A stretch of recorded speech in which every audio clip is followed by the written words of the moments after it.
The Lament is an exotic sword introduced in Beyond Light. The unique perk allows the sword to break through shields. So far, this weapon is shaping up to be a top tier endgame weapon due to the sheer amount of damage that can be outputted by a light-heavy combo. To obtain the weapon, you first need to speak to the gunsmith. For the first part of the quest, you'll need to find 3 dead exos. The locations are shown on screen.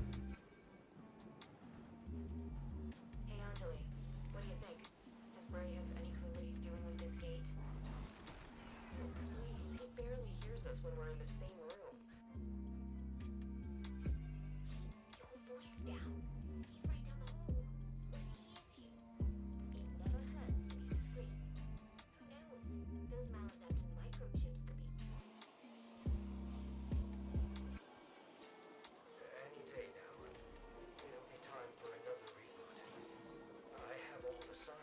After this, head to the Exo facility. It will be marked on your map. After speaking to the AI, you will need to defeat Vex with swords on Europa. If you don't have Falling Guillotine, then I do have a video which covers all of the best alternatives. I found the Technician Empire Hunt and Prediction Lost Sector were best for this step. Next, you need to complete an Exo challenge. The main mechanic here, Frost will eventually kill you unless you reset the debuff with campfires. Pretty simple stuff.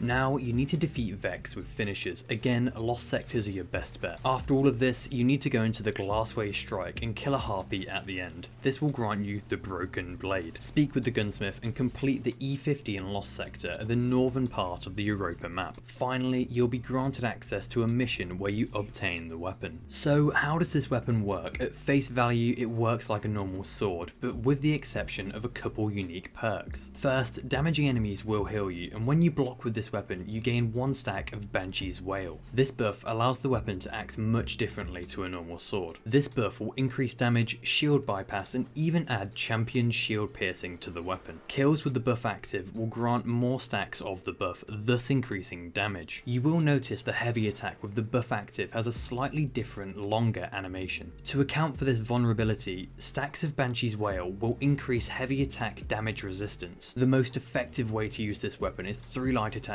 and then a heavy attack. This will stack the buff, thus increasing the damage of the final heavy attack. Overall, this is a very strong PvE weapon, and I can see it being used for a variety of encounters. The built-in shield piercing and massive damage potential make this weapon a top tier pick, so I would highly recommend going after this weapon. Anyway, thank you so much for watching, and goodbye.